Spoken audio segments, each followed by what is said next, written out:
एक त्रिकारी नाम का एक केवट था। शिव महापुराण का बड़ा सुंदर प्रसंग है। केवट का नाम था त्रिकारी।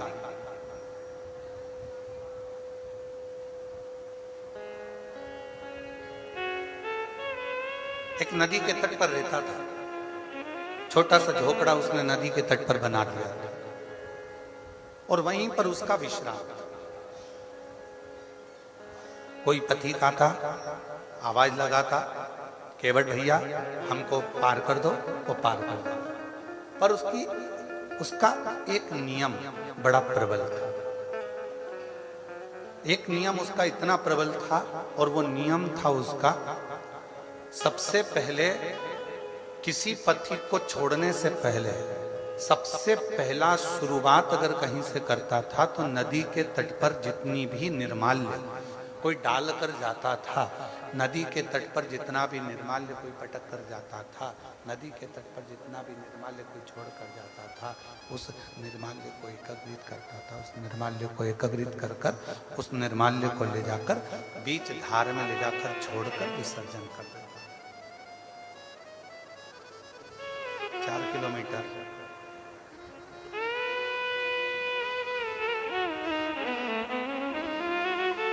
निर्माल्य को बीच धार में छोड़कर जाता था। पूरे तट का निर्माल्य एकत्रित करता और एकत्रित करने के बाद उसको बीच धार में पानी भरकर जहां पानी बहता उसी में उसको छोड़ देता। त्रिकारी केवट केवल एक ही कार्य करता था कि जितना भी निर्माल्य मिल जाता नाव में रख लेता और उसको बीच धार में छोड़ देता। बीच और शिव पुराण क्या कहती है, कोई भी कर्म बेकार नहीं होता, उसका फल जरूर मिलता। संसार सागर में जन्म लेने वाला मनुष्य जो करता है उसका फल 100 गुना मिलता जरूर है। एक चावल का दाना मनुष्य पृथ्वी में बोता है, 100 चावल के दाने प्राप्त करता है। एक गेहूं का दाना पृथ्वी में बोता है, 100 गेहूं के दाने प्राप्त करता है। एक सोयाबीन का दाना पृथ्वी में बोता है, 100 सोयाबीन के दाने प्राप्त करता है। एक तिल्ली जमीन में बोता है, 100 तिल्ली प्राप्त करता है। उसी तरह मनुष्य एक गाली अगर किसी को देता है तो 100 गाली उसको सुनने को भी मिल जाती है। और एक अच्छी वाणी अगर मुख से बोलता है तो 100 जगह से उसकी बड़ाई हो जाती है। उसी तरह एक अच्छा कर्म जब हम अपनी जिंदगी में करते हैं तो 100 अच्छे कर्म वाले हमसे जुड़कर हमारी मंजिल तक हमें पहुंचाने का प्रयास है। वो 100 गुना अपने आप होगा। त्रिकारी का जो नियम था उस नियम से भगवान शिव बड़े प्रसन्न हुए, भगवान शंकर बड़े प्रसन्न और इतने भगवान देवादिदेव महादेव प्रसन्न हो गए कि भगवान शिव एक साधु का रूप रख ले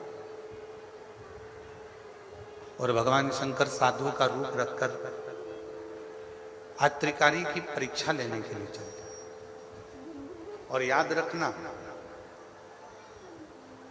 33 कोटि देवता में यदि परीक्षा लेने का हक किसी का है तो वो देवाधिदेव महादेव का, शिव का। और रिजल्ट देने का भी अगर हक किसी का है तो वो देवाधिदेव महादेव का। हमने पहले भी कथा में काज फिर कहते हैं, तुम मंगलवार का व्रत कर लो, बुधवार का कर लो, चाहे शनिवार का कर लो, चाहे इतवार का कर लो, कोई भी व्रत कर लो, तीज का कर लो, चतुर्थी का कर लो, अष्टमी का कर लो, नवरात्रे का कर लो,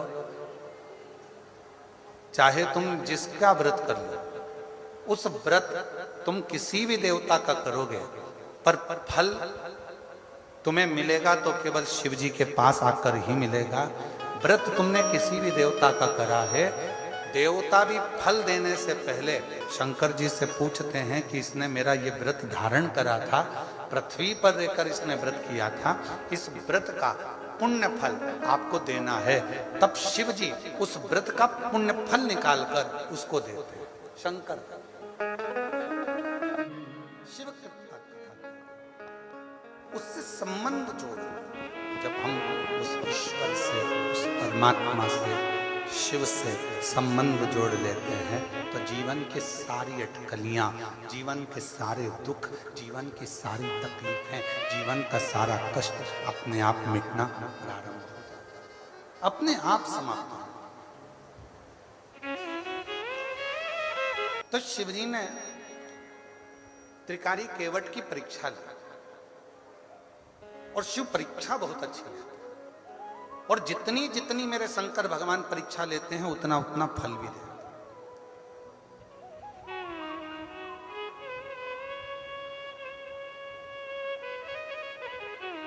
फिर स्मरण करिए, ऐसे दयालु नाथ से रिश्ता बनाइए, अपनी ट्यूशन ऐसी जगह लगाइए जहां प्रैक्टिकल में नंबर कम हो तो तुरंत बढ़ जाए।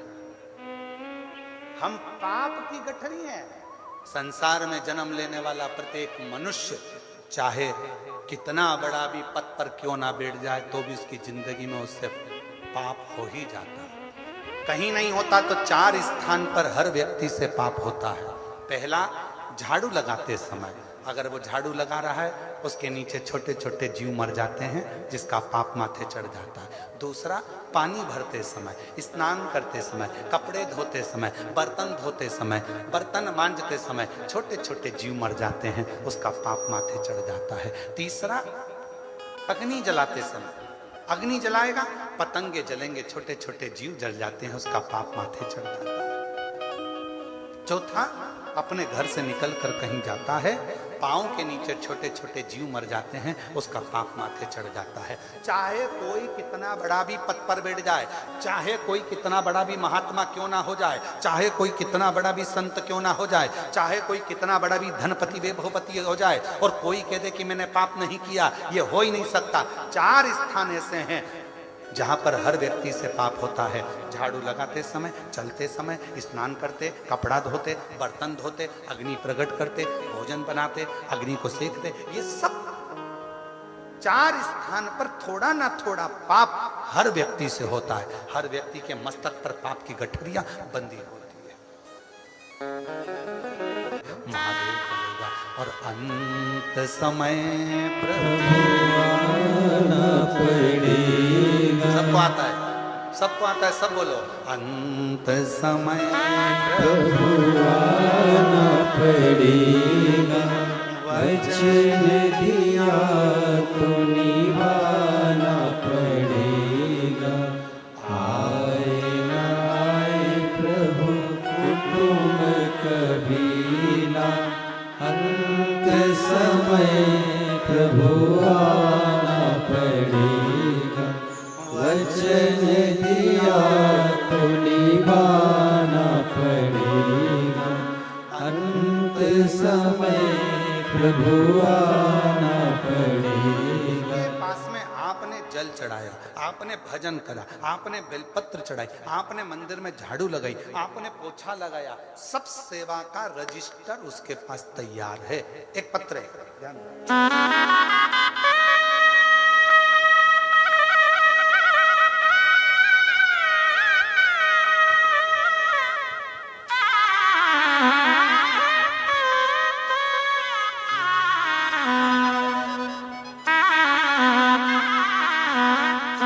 मेरा नाम जय श्री रविंद्र टहरे, मेरा मोबाइल नंबर ये है। संतान प्राप्ति आप पढ़ के बताओ कितने साल के बाद हुई है? 23 साल की। ठीक है, कहीं बैठी हो तो हाथ हिला सकती हैं, और अगर बच्चा आया हो साथ में तो उसको ला सकती हैं। ये बच्चे का फोटो है। मेरा नाम जय श्री रविंद्र टहरे, मोबाइल नंबर ये है। मेरी शादी को 23 साल हो चुके हैं गुरुदेव। अब जरा उस बहन की दुख भरी कथा सुनिएगा, जरा कहानी जरा इस पत्र के माध्यम से सुनिए। मेरा बड़ा बेटा, मेरा एक बेटा 13 साल का था, तब उसको खेलते खेलते गले में फांसी लगी और वो मुझे छोड़कर चला गया। अब उन्होंने तो एक 13 साल और एक 18 साल लिखा है, पत्र को पढ़िए। एक 13 साल का लड़का था, उसको भी फांसी लगी, वो चला गया खेलते खेलते बच्चों के साथ। दूसरा बेटा था मेरा 18 साल का, वो भी मुझे छोड़कर चला गया। एक 13 साल का गया, एक 18 साल का, वो भी मुझे छोड़कर चले गए। बहुत दुख होता था गुरुदेव, दिन रात रोती थी, आंख से आंसू बहता रहता था।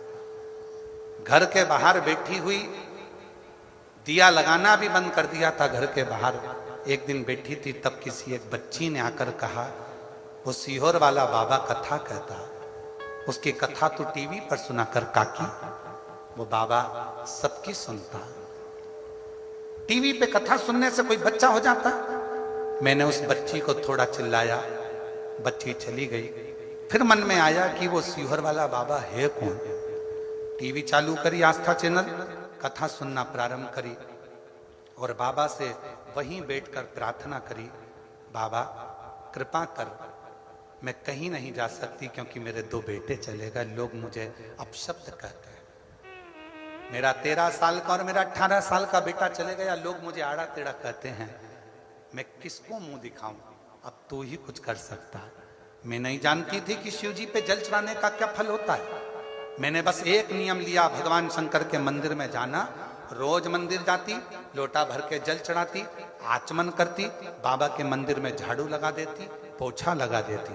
गुरुजी आप कहते हो उसके पास में सबका हिसाब है, हो सकता है मेरे बाबा ने हिसाब रखा और 23 साल के बाद मेरे घर में पुत्र रत्न की प्राप्ति हो। 23, एक 13 साल का बेटा चले गया, एक 18 साल का बेटा चले गया। मना कर दिया था डॉक्टरों ने, तुम्हारे यहां अब संतान नहीं हो सकती, आस छोड़ दी थी, तो भी मेरे बाबा ने मुझे औलाद दी। एक लाइन लिखी है, आप उसको पढ़िएगा, जो हमने कल भी गुनगुनाई थी। मेरा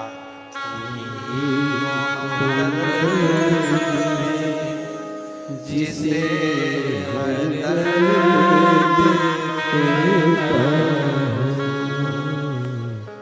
मेरा तो हमदर्द है, जिसे हर दर्द कहता दुनिया के आगे प्रभु चुपचाप मेरा हूँ, दुनिया के आगे प्रभु चुपचाप मेरा हूँ,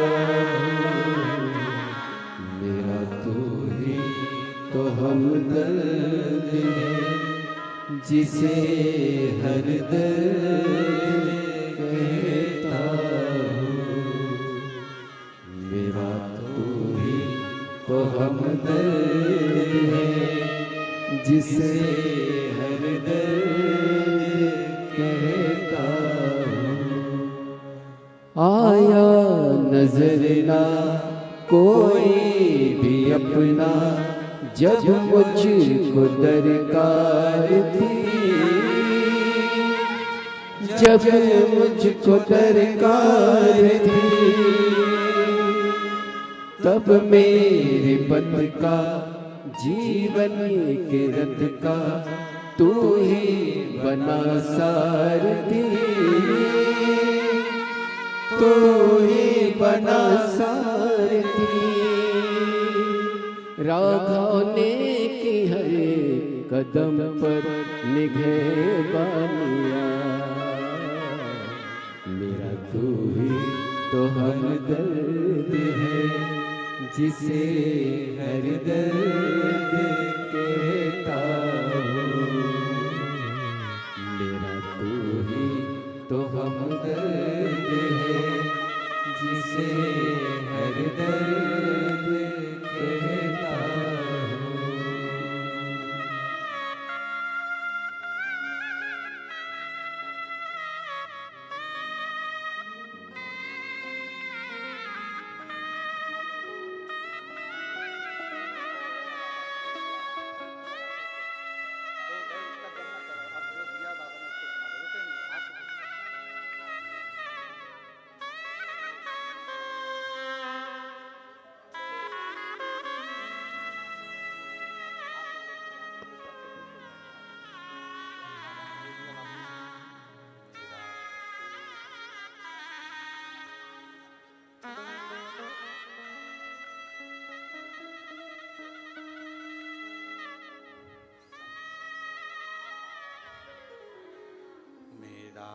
तू ही तो हम दर्द है जिसे हर दर्द कहता हूँ।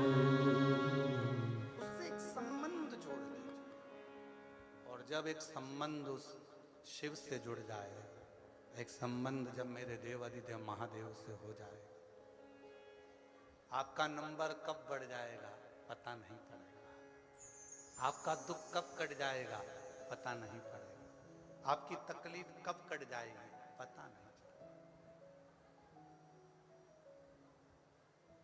कब दुख कटेगा, कब तकलीफ मिटेगी? शिव परीक्षा लेता, परिणाम भी देता, रिजल्ट भी देता, और जब देता है तो दुनिया का सारा सुख प्रदान कर देता। त्रिकारी के दरवाजे पर आवाज लगाई सुबह सुबह एक साधु ने, मुझे पार कर दो, उस पार जाना। शिव साधु बनकर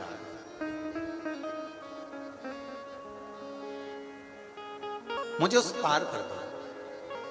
त्रिकारी केवट ने कहा, बाबा जी थोड़ी देर तुम बैठो पेड़ की छांव में, मेरा नियम है, सबसे पहली नाव अगर लेकर जाता हूं तो जितना भी घाट पर निर्माल्य होता है उस निर्माल्य को मैं अपनी नाव में रखता हूं, बीच धार में पानी की छोड़ देता हूं जिससे निर्माल्य का विसर्जन हो जाए। बाबा जी मैंने उसको रखा है। बाबा जी आप थोड़ी देर बैठो। शिव तो साधु के रूप में आए थे, उन्होंने कहा त्रिकारी केवट होना तुम, मैं तुमको दक्षिणा देने को तैयार हूं, तुम्हारी भेंट देने को तैयार हूं, तुम मुझे पहले छोड़ो। नहीं नहीं मैं पहले नहीं छोड़ूंगा, सबसे पहला मेरा नियम है निर्माल्य को मैं विसर्जन करूंगा, उसके बाद ही छोड़ूंगा। अब तो साधु ने कहा कि मैं तुझे तेरी उतराई दुगनी दूंगा। साधु जैसे ही बोले तो केवट त्रिकारी ने कहा नहीं नहीं नहीं, मैंने को नहीं चाहिए, मैं तेरी उतराई 4 गुना दूंगा, मुझे उतराई नहीं चाहिए। मैं तेरी उतराई 50 गुना दूंगा, नहीं। साधु ने अपनी झोली में से एक पोटली निकाली भरी हुई असरफियों की, असरफी की पोटली रख दी केवट के सामने। त्रिकारी केवट ये ले असरफियों की पोटली, और सबसे पहले मुझे उस पार छोड़ दे, बहुत जरूरी काम है, फिर तू तेरा काम करना। इतने में केवट हाथ जोड़कर बोला, बाबा जी आपकी ये पोटली आपके पास रखो, जितनी देर आप बात कर रहे हो उतनी देर में तो मैं निर्माल्य विसर्जन कर कर आ जाऊंगा। और त्रिकारी दौड़ पड़ा, घाट का सारा निर्माल्य उठाकर नाव में रखा, बीच मझधार में पानी में वो छोड़ दिया, और जैसे ही निर्माल्य का विसर्जन हुआ त्रिकारी केवट वापिस आया, और आकर जो देखता है तो वो साधु तो नहीं था, मेरा देव अधिदेव महादेव खड़ा था, मेरा शिव।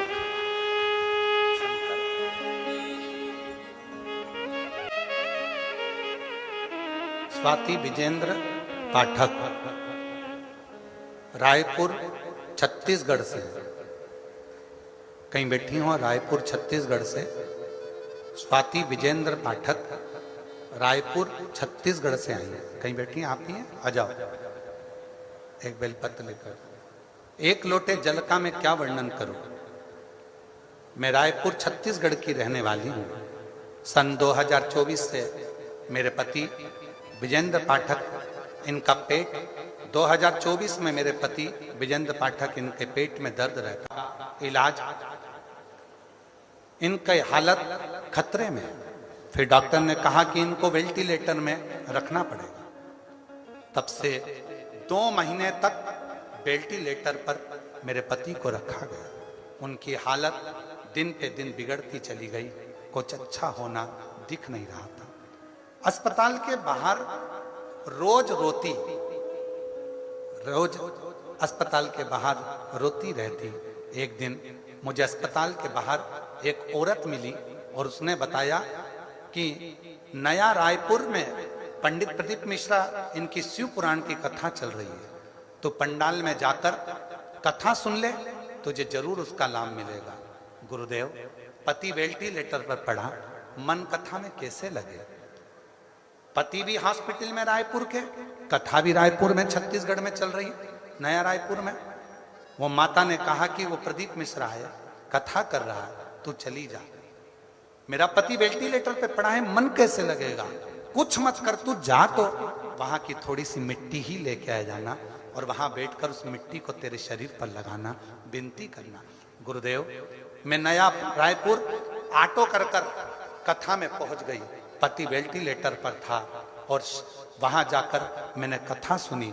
वहां से थोड़ी सी मिट्टी उठाकर लेकर आई। डॉक्टर ने मना कर दिया, कुछ भी चीज अंदर नहीं जा सकती। मैं अपने कपड़े पर मिट्टी लगा ली और लगाकर अंदर वेंटिलेटर के पास चली गई और अपने पति के शरीर को मैंने उस मिट्टी को उसके शरीर से लगा दिया। गुरुदेव, 2 महीने से जो पति वेंटिलेटर पर था, बाबा की कृपा से 5 घंटे के अंदर वो वेंटिलेटर पे काम करना प्रारंभ करा और वेंटिलेटर से हट गया।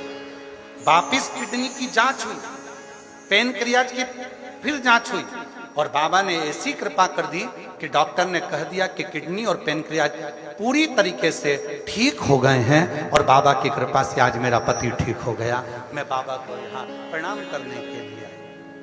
गुरुजी, एक निवेदन है, आपके पंडाल की मिट्टी में क्या है? बहन, हमको भी नहीं मालूम, पर इतना जरूर मालूम है कि जब श्री शिवाय नमस्तुभ्यम का इतने मेरे भक्त, मेरे शिव के उपासक जब जप करते हैं तो ये मिट्टी भी सिद्ध हो जाती है और उसका फल प्राप्त करती है। ऐसे दयानाथ से रिश्ता बनाइए, ऐसे दयालु नाथ से रिश्ता बनाइए, रहेगा आपको जो कुछ भी चाहिए, मिलता रहेगा आपको कुछ भी चाहिए। ऐसा करिश्मा होगा जो हुआ कभी नहीं, ऐसा करिश्मा होगा जो हुआ कभी नहीं। मांगा है भोलेनाथ से वरदान लेके भी, मांगा है भोलेनाथ से वरदान लेके भी। तेरी दया बनी रहे जब तक है जिंदगी, बोलो बोलो यवतमाल वालों, सब बोलो।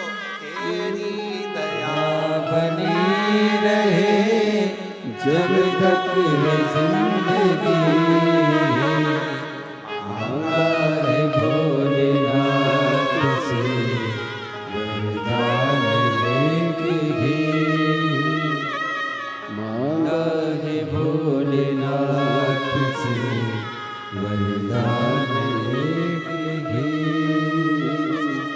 बस उसकी उदारता, उसकी शरणागति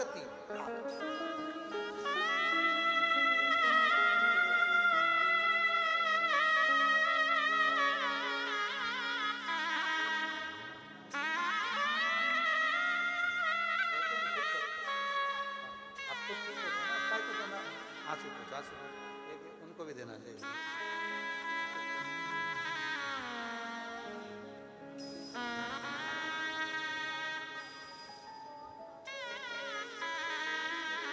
बेटी कह रही है बहुत ज्यादा सीरियस थे, डॉक्टर ने तो हाथ ही ऊंचे कर दिए थे, 2 महीने से वेंटिलेटर पर। डॉक्टर ने कहा था 1% भी चांस नहीं है, केवल बॉडी ही जाएगी। बेटी पहुंच गई रायपुर, नया रायपुर ऑटो पकड़कर बैठ गई कथा के पंडाल में। पति हॉस्पिटल में, खुद कथा के पंडाल में पहुंच गई मिट्टी लगा के शरीर पे। और बाबा की कृपा से बेटा सावित्री के रूप में तुम हो जो अपने सत्यवान को वापिस लेकर आ गई। ये शिव तत्व का त्रिकारी की परीक्षा ले ली। केवट के सामने भगवान शंकर प्रकट हो गए। केवट, त्रिकारी, गजब, तेरी भक्ति मुझे पसंद है। त्रिकारी,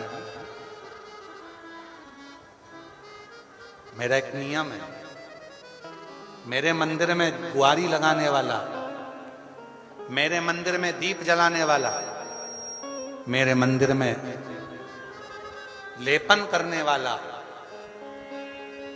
और मेरे निर्माल्य को विसर्जन करने वाला कभी भी भटकता नहीं है, उसकी मंजिल तक मैं पहुंचा कर।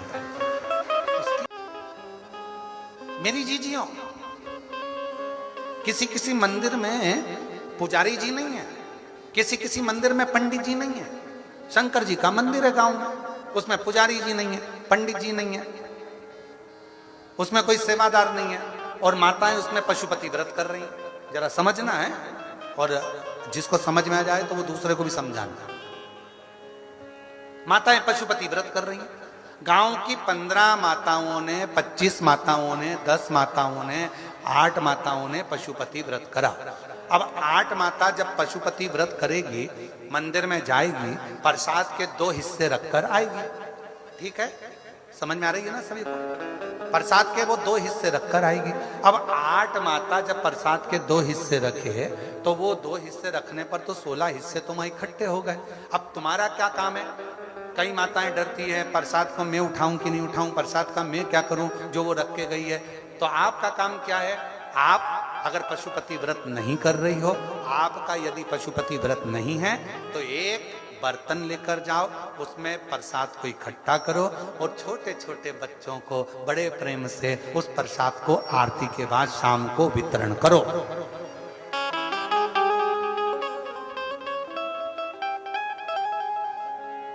उस प्रसाद का वितरण करो। बच्चों को नहीं दे सकते तो गौ माता को, गौ माता को नहीं दे सकते कोई जीव को, पर उस प्रसाद को एकत्रित करना और उस प्रसाद को ले जाकर किसी को दे देना, मुख में आ जाना। और ये नहीं है कि गुरुजी वो दूसरे के पशुपति व्रत का प्रसाद मैं खा सकती हूँ कि नहीं खा सकती। तुम्हारा व्रत थोड़ी ना है, तुम्हारे उसने तो शिव जी को दिया है ना, उस भाग को तुम वितरण कर सकते हो बाबा से कहकर, बाबा ये भक्तों के लिए प्रसाद छोड़ कर गए हैं, आपके भक्तों के लिए है, देना।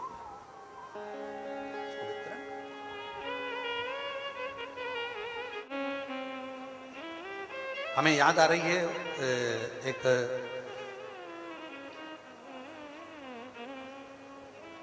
नोएडा के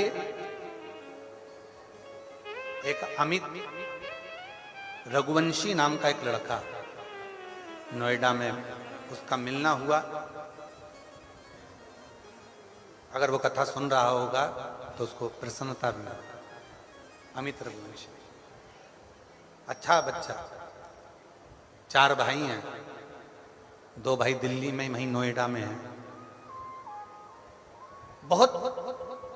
उसने बहुत मेहनत कर ली, आखिरी में भी नोएडा में आने के बाद भी उसकी कोई जॉब नहीं लग रही। और हम वहीं कथा करने के लिए, वो स्कूल में कथा चल रही थी हमारे, कौन सा स्कूल था वो स्मरण में नहीं है हमको, हम वहां कथा कर रहे थे। वो आया मिलना है। अब हम तो कुछ बताते ना करते, उसने कहा गुरुजी प्रणाम, ऐसा ऐसा है, क्या करें? तो हमने कहा बस मंदिर में झाड़ू पोछा करो, सेवा करो, एक लोटा जल चढ़ाओ, इससे बढ़कर क्या है? उसकी नौकरी करोगे तो वो तनख्वाह देना चालू करेगा। जिसकी भी नौकरी करोगे तनख्वाह तो देगा। वो अमित रघुवंशी ने शिव जी के मंदिर जाना चाहिए और बाबा की ऐसी कृपा हुई, एक ही काम करता था,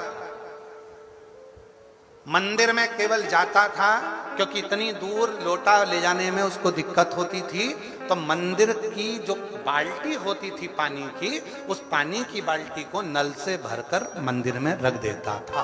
बस एक ही काम करता था, बाल्टी को भर के मंदिर में रख देता। और जो आता था वो मंदिर को एक बाल्टी, जो दूर रहते वो लोटा नहीं लाते तो वहां से भर भर के चढ़ाते। उसका फल ये मिला कि उस अमित रघुवंशी की नौकरी इतनी अच्छी कंपनी में लग गई। बाद में उसने पत्र लिखा, गुरुजी आज मेरी नौकरी अच्छी कंपनी में हो गई। ये शिव की उदाहरण, ये शिव किसको नहीं दिया मेरे शिव, मेरे शंकर भगवान किसको नहीं देते? सबको। ऐसा कोई नहीं है संसार सागर में जिसको शंकर भगवान ना देते, शिव ना देते।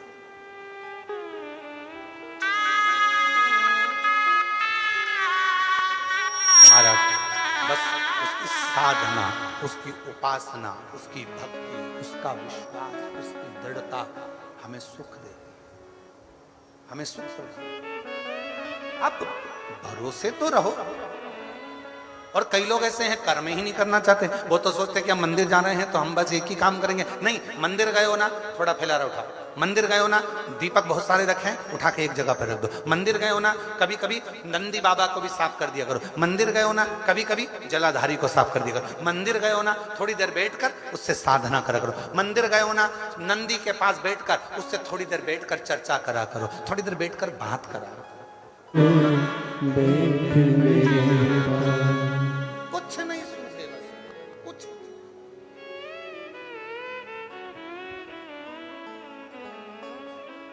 शिव जी के मंदिर में जो जाना प्रारंभ करते हो, शंकर जी के मंदिर में जो तुम झाड़ू लगाना प्रारंभ करते हो, हमने कहा था बेलपत्र सिद्ध है, शिव जी पे चढ़ा जल सिद्ध है, रुद्राक्ष सिद्ध है, शंकर जी पे चढ़ी हुई भस्म सिद्ध है। हमने आपसे कहा शिव जी के पास जो जा रहा है वो सब सिद्ध है, शंकर के पास जो पहुंच रहा है वो सब सिद्ध है। उसमें कुछ ये नहीं सोचना पड़ेगा कि इनको सिद्ध कैसे करें।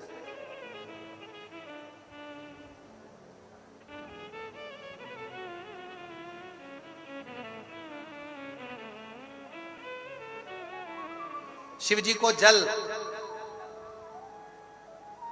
सोने के लोटे से चढ़ाया जाता है, चांदी के लोटे से चढ़ाया जाता है, तांबे के लोटे से चढ़ाया जाता है, पीतल के लोटे से चढ़ाया जाता है, स्टील के लोटे से चढ़ाया जाता है, कांसे के लोटे से चढ़ाया जाता है, हीरे के लोटे से चढ़ाया जाता है, पन्ना के लोटे से चढ़ाया जाता है। काय के लोटे से शंकर भगवान जल को स्वीकार करते हैं। जम के बोले, जम के तांबे के लोटे से शिव जल को स्वीकार। क्यों भैया? चांदी क्या शिव स्वीकार नहीं करते? सोना क्या शिव स्वीकार नहीं करते? हीरे जवाहरात ये सब क्या शिव स्वीकार नहीं करते? तो तांबे से भगवान शंकर का ऐसा कौन सा मेल है? तांबे से 33 कोटि देवता का ऐसा कैसा मेल है? तांबे से भगवान नारायण का ऐसा क्या प्रेम है? तांबे के लोटे से, तांबे के पात्र से, तांबे के कलश से, तांबे के बर्तन से भगवान का इतना प्रेम कैसे हो गया? आखिर ताम्र का पात्र ही भगवान को प्रीत क्यों? 33 कोटि देवता को तांबे का बर्तन ही क्यों अच्छा लगता है?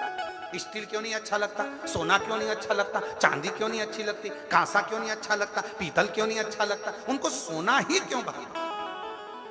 उसको तांबा ही क्यों भाता? तांबे की मूलता क्या? और ये प्रश्न केवल एक नहीं है, ये प्रश्न कई लोगों का कि भगवान को तांबे का लोटा, तांबे का पात्र, तांबे का बर्तन, शिव को, राम को, कृष्ण को, भगवान को। अब दुनिया के लोग चांदी का प्रयोग करने लगे, चांदी का लोटा होना, चांदी का ये होना, चांदी का वो होना। अब थोड़ा सा अपना अपना भाव है, हम बोलेंगे तो लोगों को थोड़ी काली मिर्ची लग जाती है, इसलिए हम बोलते हैं।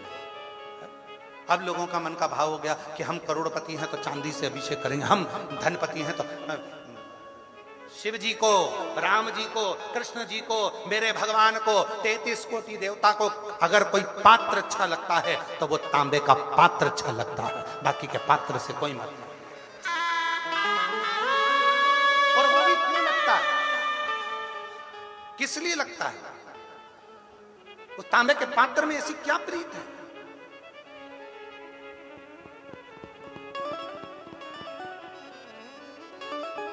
उसमें ऐसी क्या प्रीति आ गई? तो उसका भी वर्णन हमारे यहां शिव महापुराण में। और अगर शिव पुराण में नहीं पढ़ सकते तो वराह पुराण, और वराह पुराण गीता प्रेस गोरखपुर की लेकर आना, और वराह पुराण में उसका अध्ययन करिएगा, वराह पुराण में उसको पढ़िएगा। पृष्ठ संख्या 227, अध्याय 129, वराह पुराण आप उसमें पढ़िए, एक चरित्र मिलेगा बड़ा सुंदर। शिव का एक भक्त है, पर हे असुर, राक्षस है, असुर है, असुर प्रवृत्ति है उसकी, और नाम है उसका गुड़ाकेश। उसका नाम है गुड़ाकेश। और वो गुड़ाकेश वराह पुराण कहती है वो गुड़ाकेश असुर है, बहुत उपद्रव मचाता है, बहुत उत्पात मचाता है, बहुत उत्पात।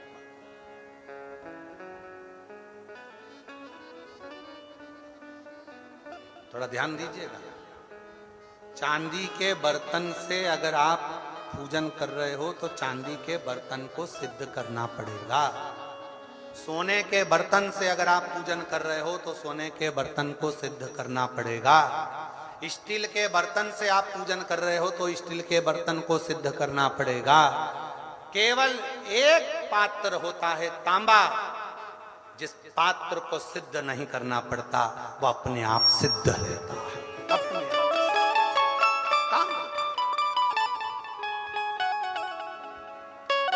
वराह पुराण कर रही है, शिव पुराण वर्णन कर रही है। एक गुड़ाकेश नाम का असुर है, बहुत उपद्रवी है, बहुत उपद्रवी। कहीं पर भजन ना होने दे, सत्संग ना होने दे, स्मरण ना होने दे, पुण्य कार्य ना होने दे। एक पथिक को वो गुड़ाकेश असुर त्राण दे रहा है।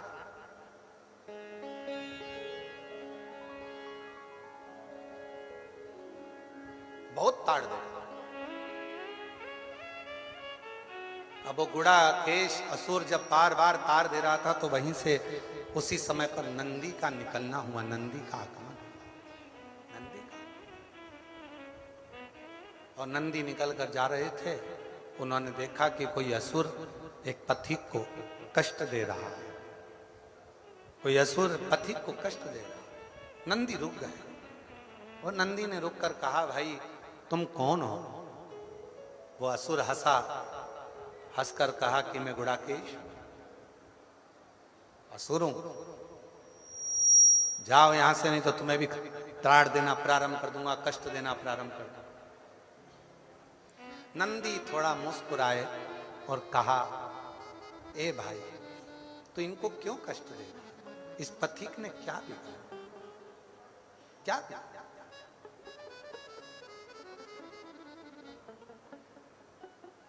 इस पथिक ने तेरा कुछ बिगाड़ा है जो तू उसको कष्ट दे रहा है? दुनिया में ऐसे कई लोग ऐसे हैं जो किसी को पहचानते नहीं हैं, एक आध बार मिले भी नहीं है, उसको जानते भी नहीं है, पर किसी ने एक कमेंट्स बुरा कर दिया, बुरा लिख दिया, और उसने फिर कमेंट्स में बुरा लिखना प्रारंभ कर दिया। तू उससे मिला था क्या? तू एक आध बार उससे मिलकर आया था क्या? नहीं मिला, फिर कमेंट्स क्यों कर रहा है? जब हम उसे पहचानते ही नहीं, हम उससे मिले ही नहीं, उसका स्वभाव ही नहीं जाना, उसका व्यवहार ही नहीं जाना, और किसी ने निंदा करी और तुमने निंदा करना प्रारंभ कर दी। किसी ने निंदा करी और तुमने निंदा करना चालू कर दी। पड़ोसन को क्या मालूम कि तेरी पड़ोसन की बहू कैसी है, और तू आते से ही बस उसने निंदा करी और तूने बोलना हाउरी होगी तेरी बहू ऐसी होगी। एक आध बार बहू से मिल तो लेती कि बेटा तू क्या घर में काम नहीं करती है? एक बार मिल तो लेती कि बेटा क्या तेरे माँ बाप के संस्कार नहीं है? एक बार मिल तो लेती। पर सास ने कह दिया कि बहू बुरी है, तुमने मान लिया कि बहू बुरी है। ऐसे ही संसार में कई लोग हैं जो कह देते हैं वो बुरा है, तो लोगों ने मान लिया। हो सकता है वो महाराज ऐसा ही हो सकता है वो व्यक्ति वैसा ही हो सकता है वो व्यक्ति बुरा ही हो सकता है वो बहू बुरी हो सकता है वो सास बुरी हो। कैसे मान लिया? ना तुम मिले, ना बात करी, ना कभी उससे चर्चा करी, और तुमने बुरा बोलना चालू कर दिया। केवल निंदा सुनकर, केवल बुराई सुनकर, केवल निंदा भीतर उतार कर तुम निंदा में लग गए। नहीं, जो महापुराण की कथा कहती है कभी ऐसा ना करिए। अपने मन में ये विचार रखिए, अगर कोई निंदा कर भी रहा है तो उसको कह दो मैं तो उसको जानती ही नहीं, तो मैं बुरा कैसे बोलूं? मैंने उसको पहचानती ही नहीं, तो मैं कैसे अनसन बोल दूं? मैं कैसे गलत बोल दूं? मैं तो मिला ही नहीं उससे, तो मैं कैसे बोलूं उसको?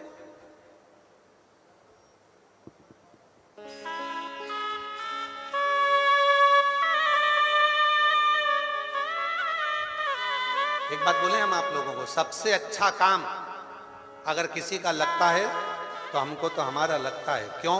क्योंकि हम किसी से मिलते भी नहीं, बात भी नहीं करते, तो कोई हमारे पास में आके किसी की निंदा भी नहीं करता और ना किसी की बात हमारे सामने आकर बोलता।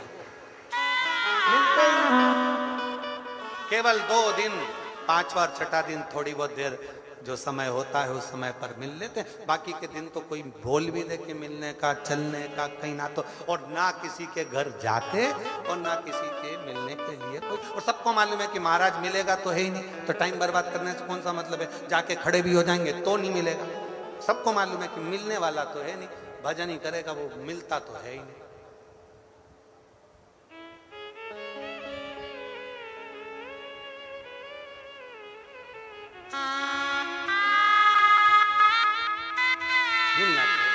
अभी हम बोलेंगे तो आप लोग कहोगे कि गुरुजी ऐसा बोल रहे थे। अभी सूरत में कथा थी। सूरत को डायमंड नगरी कहते हैं, हीरे की डायमंड।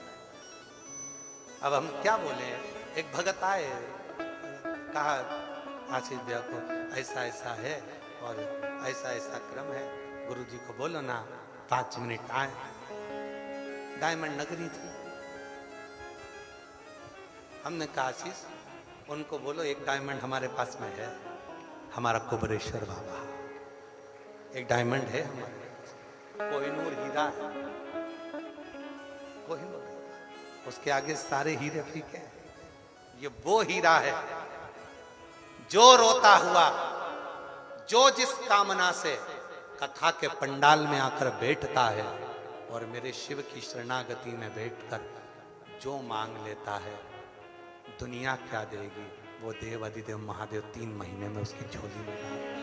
भोले बाबा जपो तेरी माला, भोला सब दुख काटो हमारा, भोला सब दुख काटो हमारा।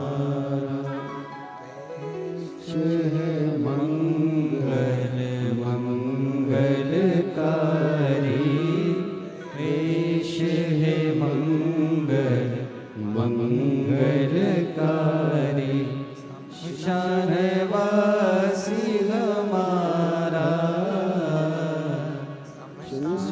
शानवासी हमारा, हो भोला सब दुख काटो हमारा, हो भोला सब दुख काटो हमारा।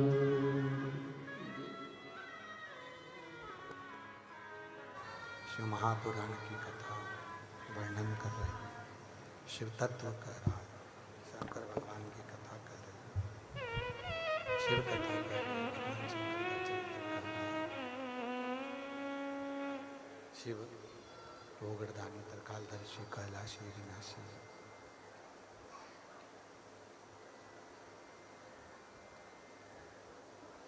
गुड़ाकेश असुर पति को परेशान कर रहा था, कष्ट दे रहा था, त्रास दे रहा था, ताड़ दे रहा था। और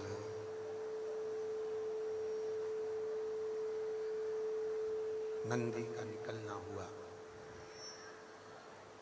नंदी ने देखा,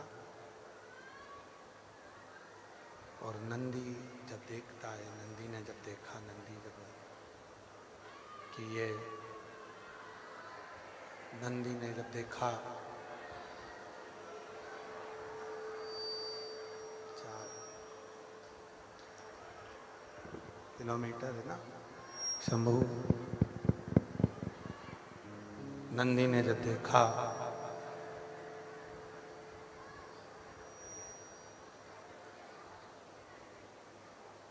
और नंदी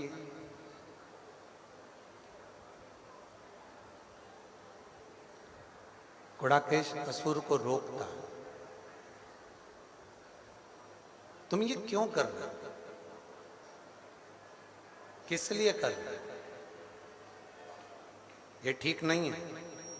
किसी को कष्ट देकर आप जिंदगी में कभी सुखी नहीं रह सकते।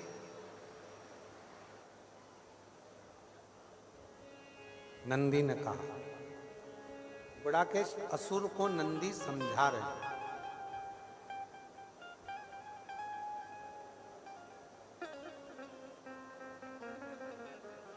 गुड़ाकेश असुर को नंदी समझाने का प्रयास कर रहे हैं कि आप किसी को कष्ट देंगे तो क्या सुखी रह जाएंगे।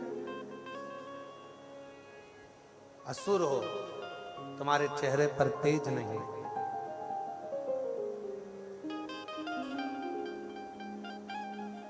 यदि शरीर में तेज बढ़ता है तो कुछ अच्छा करने से, कुछ सत्कर्म करने से, कुछ श्रेष्ठ करने से शरीर में तेज बढ़े।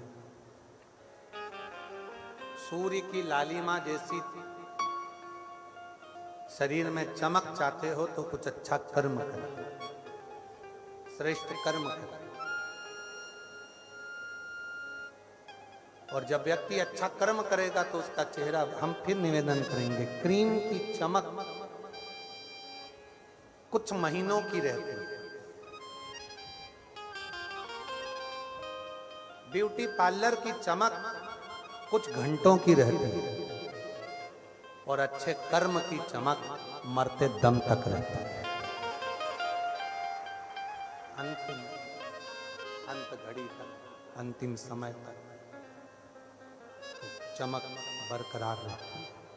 इसलिए फिर निवेदन करें, हिम्मत बुरे कर्म कर बंदे वरना पछताएगा, भगवान की आंखों से तू बच नहीं पाएगा, तू बच नहीं पाएगा।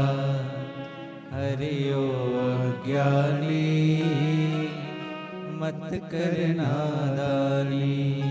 कर्म करिए, और जितने अच्छे कर्म आप जिंदगी में करेंगे उतने आपके जीवन में वो तेज, वो चमक बनती चली जाएगी। अच्छे कर्म से। कथा चल रही है कि तांबा का बर्तन, तांबे का लोटा भगवान को क्यों प्रिय, तांबे का पात्र भगवान को क्यों प्रिय, कथा चल रही। तो गुड़ाकेश, तुम सूर्य की लालिमा जैसी लालिमा यदि चाहते हो,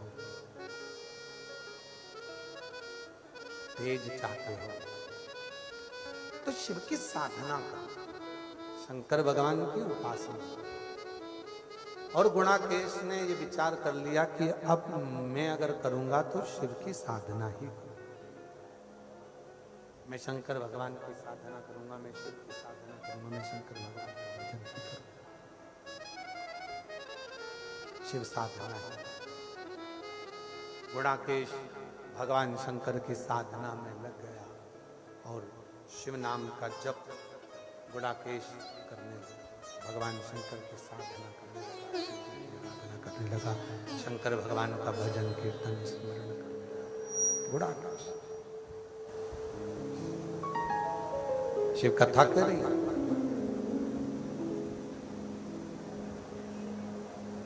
शिव तो भोले, गंधर्व भी अगर उनको जपता है तो उसको भी दर्शन देते हैं। पशु भी अगर भगवान शंकर को भजता है तो पशु को भी दर्शन देते हैं। पक्षी भी अगर भगवान शिव को भजता है तो पक्षी को भी दर्शन देते हैं। अगर कोई जीव जंतु भी भगवान शंकर को भजता है तो उसको भी दर्शन देते हैं। भगवान शंकर दर्शन। अब जब पशु को दर्शन दे रहे हैं, पक्षी को दर्शन दे रहे हैं, गंधर्व को दर्शन दे रहे हैं, अप्सरा को दर्शन दे रहे हैं, सबको दर्शन दे रहे हैं, तो कोई साधारण मनुष्य भी अगर भगवान शंकर की भक्ति करेगा तो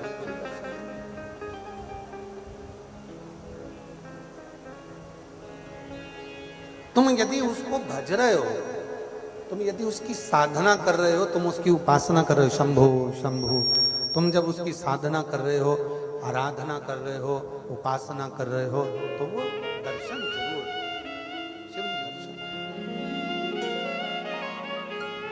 गुणाकेश के सामने भगवान शंकर एक छोटे से ग्वाले का रूप रखकर आ गए। ये स्पीकर चल रहा है क्या भैया? देखना जरा, कान लगा के सुनो जरा इन स्पीकरों का।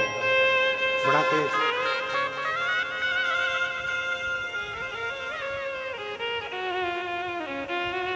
गुणाकेश के सामने भगवान शिव एक ग्वाले का रूप रखकर आ गए।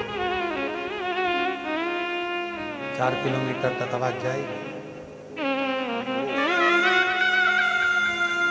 गुणाकेश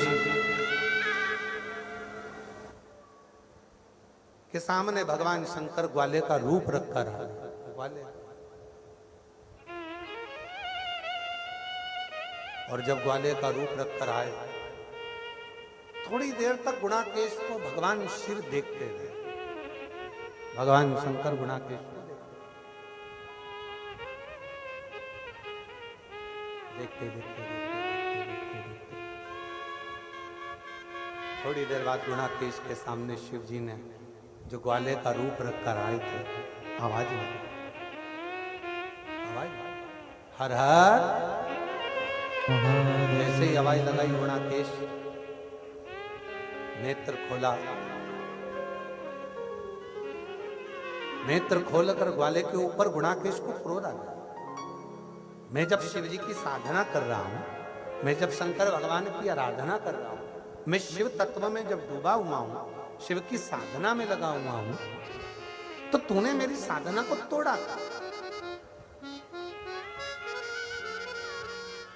तू मेरी साधना को क्यों तोड़ा? तो मेरी उपासना को क्यों तोड़ा?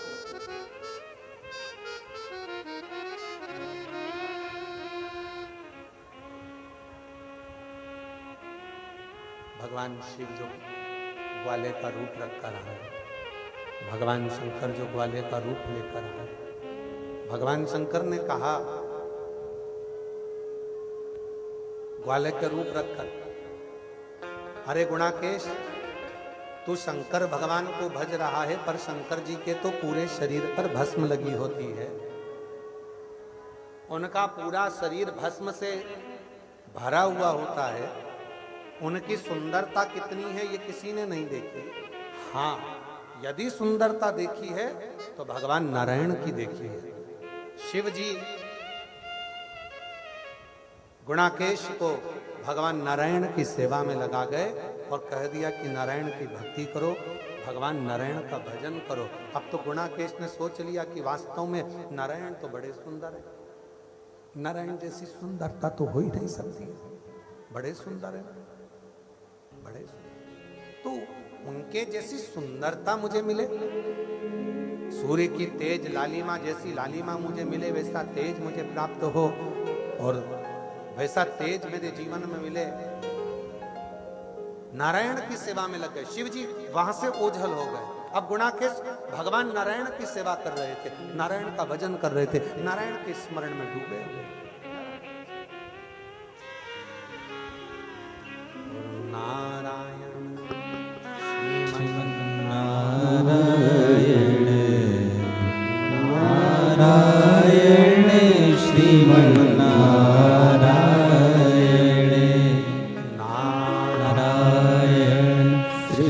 श्रीमन्नारायण नारायण श्रीमन्नारायण लक्ष्मी नारायण सत्यनारायण नारायण श्रीमन्नारायण लक्ष्मी नारायण सत्यनारायण नारायण श्रीमन्नारायण नारायण श्रीमन्नारायण नारायण श्रीमन्नारायण नारायण श्रीमन्नारायण नारायण श्रीमन्नारायण। लग गए नारायण की सेवा में। गुणाकेश भगवान नारायण का मंत्र जाप कर रहे हैं, उच्चारण कर रहे हैं नारायण के नाम। नारायण नारायण नारायण नारायण नारायण नारायण कहते हैं। वैकुंठ धाम हिलने लगा।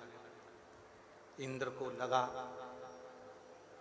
वो गुणाकेश तो असुर है, राक्षस है, और असुर होकर भगवान नारायण का तप कर रहा है। मुझे लगता है जरूर ये भगवान नारायण से कोई ना कोई वर प्राप्त करेगा। इंद्र को लग गया।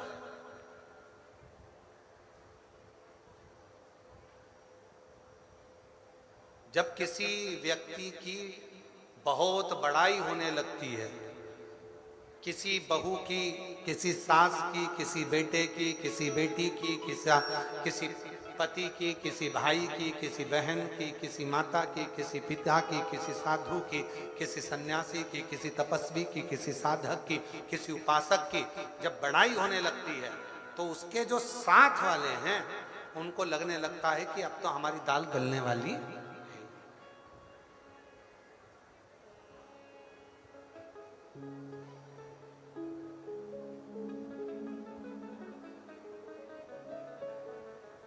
भारत की भूमि पर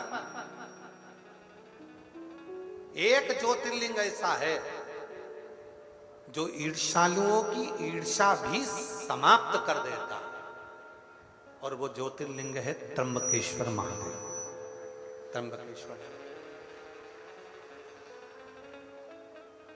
गौतम बाबा पर गौ हत्या का दोष लगा दिया था। गौतम ऋषि पर गौ हत्या का दोष लगा था। गौतम बाबा पर जब गौ हत्या का दोष लगा,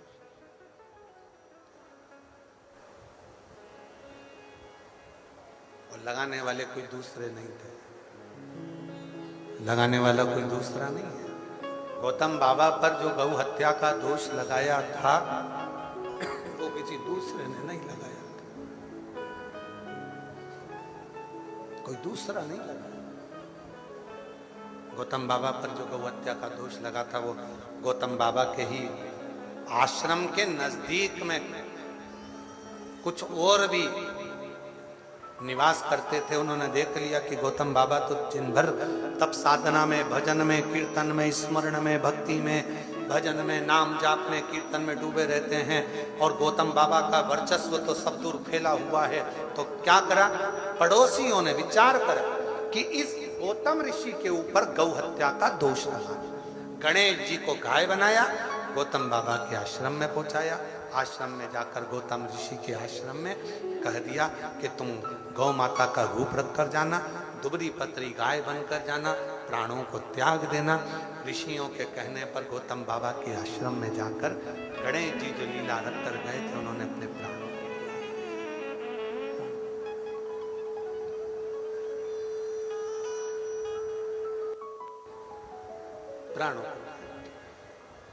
सबने मिलकर गौतम बाबा पर गौ हत्या का दोष लगा। संसार का मनुष्य, एक मानव और एक महादेव, दोनों में अंतर है। मानव दोष देखता है और महादेव किसी में दोष नहीं देखते, वो केवल गुण देखते हैं, केवल गुण। आप स्नान करें कि नहीं करें, महादेव को मतलब नहीं। आपने कौन से कपड़े पहने, महादेव को मतलब नहीं। आपने क्रीम पाउडर लगाया कि नहीं लगाया, महादेव को मतलब नहीं। कौन सी गाड़ी में चल रहे हो, महादेव को मतलब नहीं।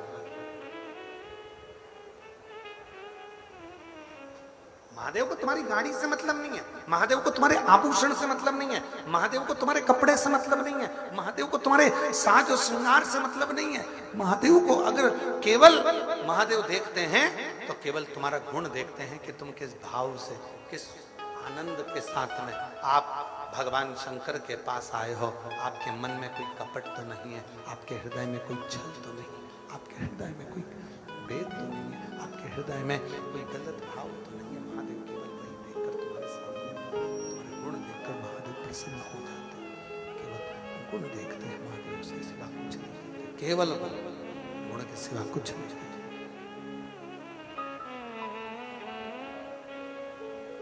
वो दोष देख रहे हैं, वो गुण देख रहे हैं। दुनिया का काम है वो दोष देखना।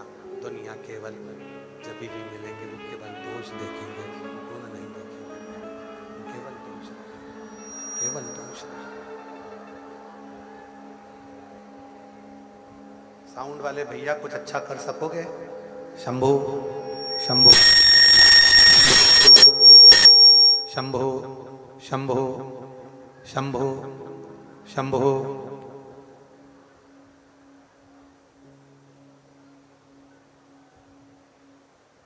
वो केवल दोष देखते हैं, दोष के, दुनिया दोष देखती है, मेरा महादेव दोष नहीं देखता, मेरा महादेव दोष नहीं, मेरा महादेव केवल देखेगा तो गुण ही देखेगा, केवल गुण, उसके सिवा कुछ नहीं।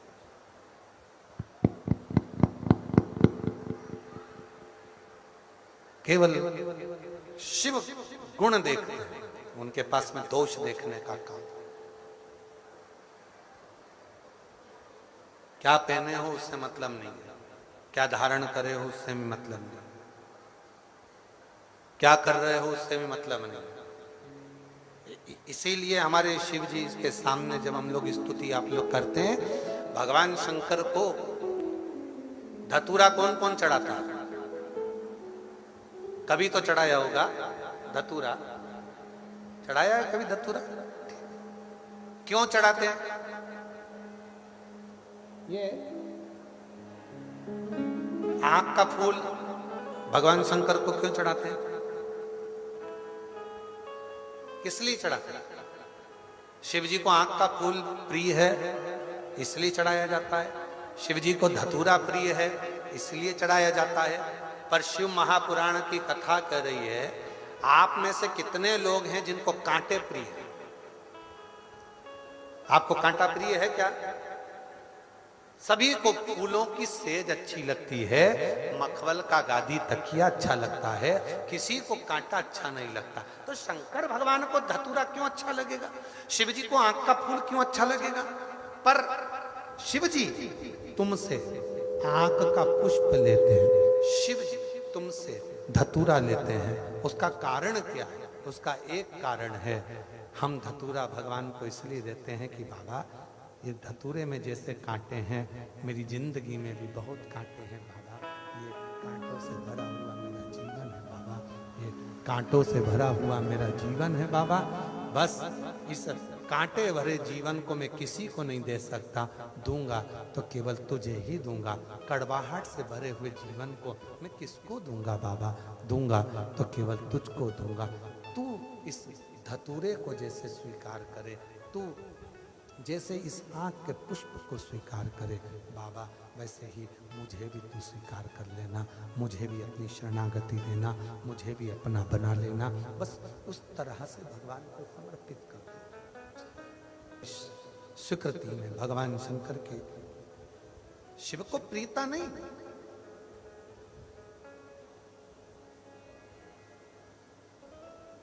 गुड़ाकेश को भगवान शंकर ने लगा दिया नारायण की सेवा में। भगवान इंद्र को लग रहा है कि कहीं ये मेरा सिंहासन नहीं मांग रहे।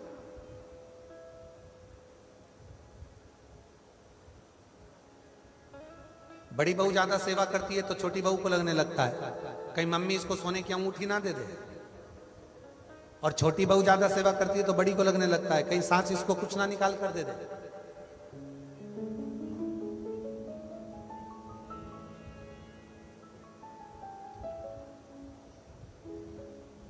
भगवान से प्रार्थना करना, बाबा सास किसी को भी सोना दे, सास किसी को भी चांदी दे, पर इतनी कृपा करना कि सास का आशीर्वाद हमारे ऊपर बनाकर रखना। वो सोना किसी को भी दे, चांदी किसी को भी दे, धन किसी को भी दे, अंबानी किसी को भी दे, किसी को भी बेबाव दे दे, किसी को भी चांदी दे दे, किसी को भी सोना दे दे, पर उसका आशीर्वाद हमारे ऊपर बना रहे। हमें धन से मतलब नहीं, हमें चांदी से मतलब नहीं, हमें सोने से मतलब, हमें तो केवल उसका आशीर्वाद चाहिए, केवल आशीर्वाद।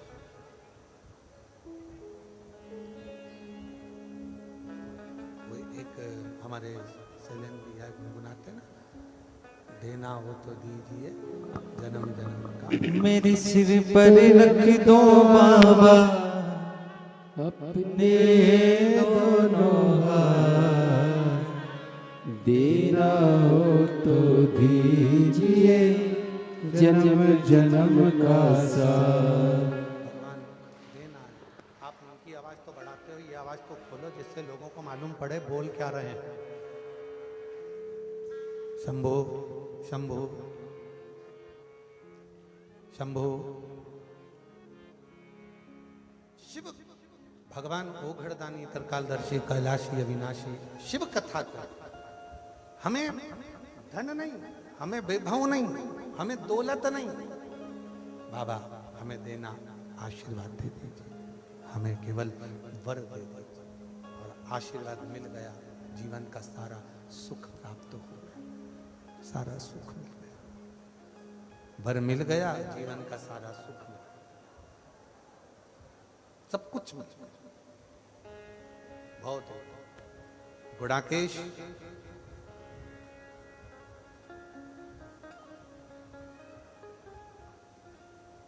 नारायण की सेवा करे पर इंद्र को ठीक नहीं लगा। इंद्र को लगा कि कहीं मेरा सिंहासन ना मांग लिया। ब्रह्मा जी के पास पहुंच गए। ब्रह्मा जी बोले चिंता मत करो, क्यों टेंशन लेते हो, शिव पर छोड़ दो, भगवान देवादिदेव महादेव पर छोड़ दो, भगवान शंकर पर सब छोड़ दो। छोड़ दिया शिव जी को, शंकर भगवान पर सब छोड़ दिया, शिव जी पर सब छोड़ दिया, और स्वयं नारायण भगवान आज गुणाकेश के सामने प्रकट हो गए। गुणाकेश के सामने जैसी नारायण प्रकट हुए, गुणाकेश क्या चाहता, क्या दिया जाए तुम? गुणाकेश नेत्र खोलकर भगवान नारायण का जब दर्शन करे तो गुणाकेश ने कहा, मांगने को तो मैंने तब करा था सूर्य की लालिमा जैसा तेज मुझे मिले, मांगने को तो मैंने तब किया था कि सूर्य की लालिमा जैसी सुंदरता मुझे मिले, इतना तेज इतनी लालिमा मुझे प्राप्त हो, मुझे मिले।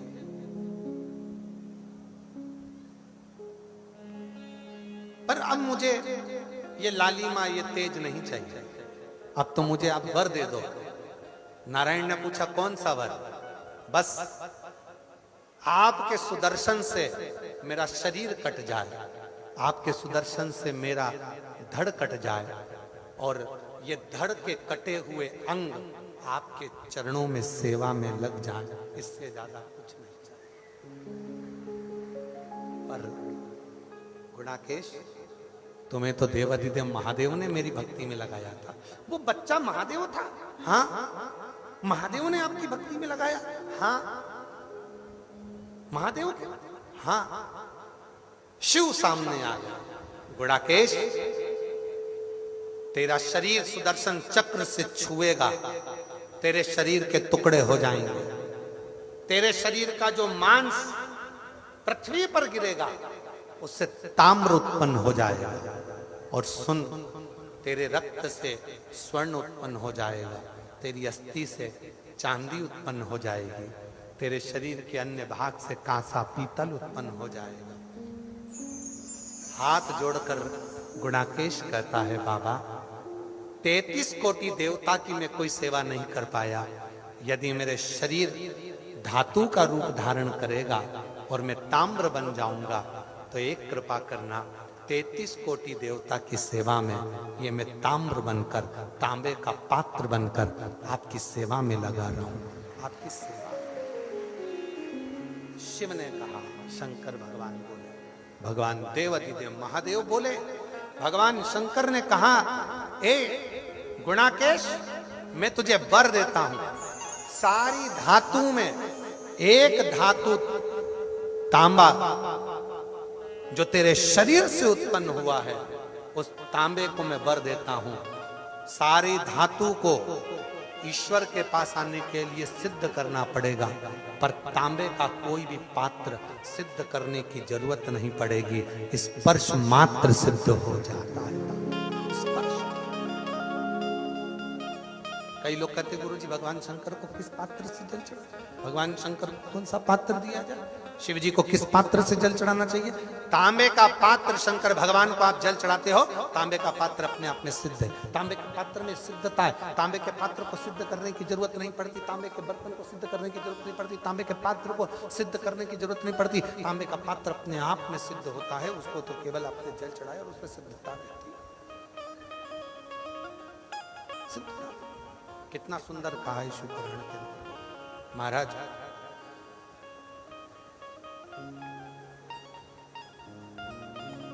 जब हम घर में से तांबे के लोटे में जल भरकर शिव जी के मंदिर में लेकर जाते हैं, जब हम घर से जल भरकर तांबे के लोटे में शंकर भगवान के मंदिर में पहुंचते हैं जल लेकर, तो हमारे घर का जो सारा तकलीफें हैं, कष्ट हैं, हम बाबा देवाधिदेव महादेव को कहने के लिए, उसके चरणों में छोड़ने के लिए कि हमारे जीवन में ये दुख, ये कष्ट, ये तकलीफ है, आप इसको स्वीकार कर लीजिए। हमारे जीवन में ये कष्ट, ये तकलीफ से सब मिट जाए। शिव को समर्पित करने के लिए जाते हैं, भगवान शंकर को समर्पित करने के लिए।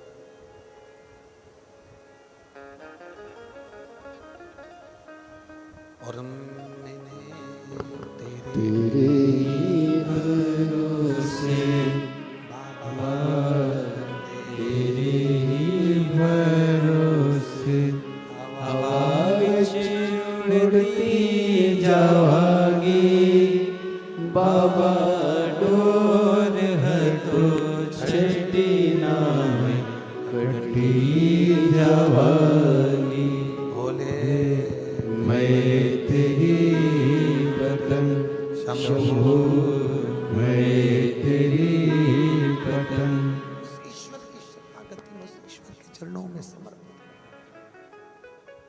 इसलिए प्रतिदिन अपने घर से एक लोटा जल लेकर जाओ, प्रतिदिन अपने घर से जल लेकर शिव जी के शिवालय तक, भगवान शंकर के मंदिर तक जाइए, शिव के शिवलिंग तक जाइए। जब आप भगवान शंकर के शिवलिंग को समर्पित करोगे,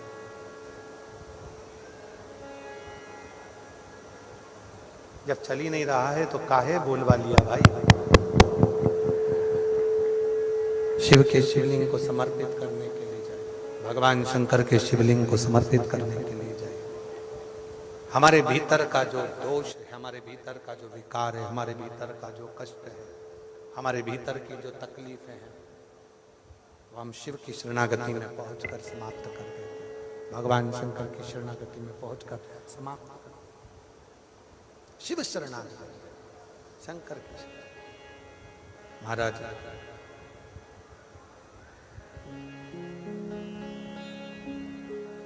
ताम्र का पात्र सोना चांदी हीरा पन्ना के पात्र से भी ज्यादा सिद्ध माना गया।